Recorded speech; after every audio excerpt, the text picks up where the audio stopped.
Malaysia will not impose capital controls or peg the ringgit to the US dollar, Bank Negara said on Friday, 23rd September, as the currency trades near a 24-year low. The ringgit has dropped 9.9% this year, while the Philippine peso has declined by 8%, and the Thai baht is down by a massive 20%.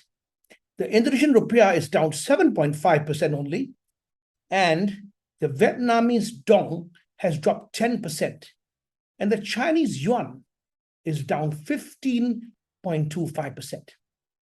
Now, Bank Negara's governor says, rather than resorting to capital controls or repegging of the ringgit, the policy priority now is to sustain economic growth in an environment of price stability and to further strengthen domestic economic fundamentals through structural reforms. This will provide, Bank Negara says, a more enduring support for the ringgit. Now, we hope that Bank Negara is right because we are worried what will happen to the ringgit as the US Fed continues to raise interest rates by at least 2 times more by 75 basis points at each time to bring the Fed funds rate to 4.6%. In 1998, during the Asian financial crisis, Malaysia had pegged the ringgit at 380 to the US dollar and imposed capital controls. This really benefited the economy. However, this peg was eventually removed in 2005. While we may argue that the ringgit is dropping in line with other currencies, there is a bigger element at play here, which investors need to understand clearly. In our opinion, when a currency plunges against the dollar, intervention is not actually the best solution. Let me explain why. This week, Japan intervened and bought the Japanese yen for the first time in over 2 decades as the yen dropped to a 20-year low against the US dollar. Now, please take note of this major factor. The yen has dropped against the US dollar because of interest rate differentials. The US Fed has increased interest rates 5 times, bringing the Fed funds rate to a range of 3 to 3.25%, while Japan has held its rates at low levels. The same thing applies to Malaysia. Bank Negara has raised interest rates at only 3 times this year by a total of 0.75%. I'm now going to illustrate what happens when a country keeps up with Fed rate hikes. I'm going to show you what happens.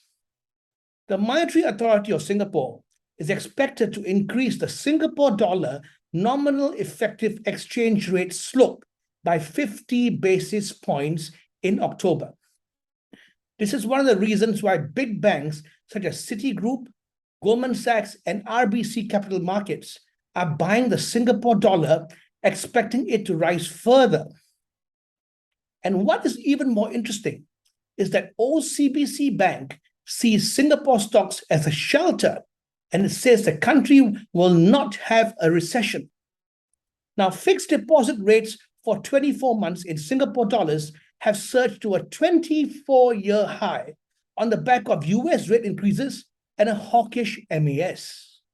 As a result of all this, the Singapore dollar has climbed against all Asian currencies.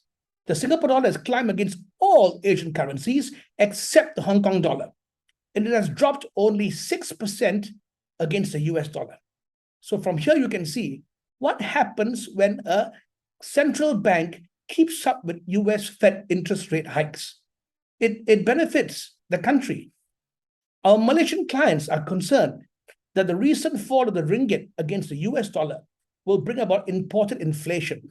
And our clients are of opinion that the ringgit should be pegged against the US dollar to cushion them from volatility. Now, from a trader's point of view, we have seen the ringgit weaken every week since April this year, even after Malaysia reported in August that second quarter GDP surged to 8.9% from 6.7% a year earlier.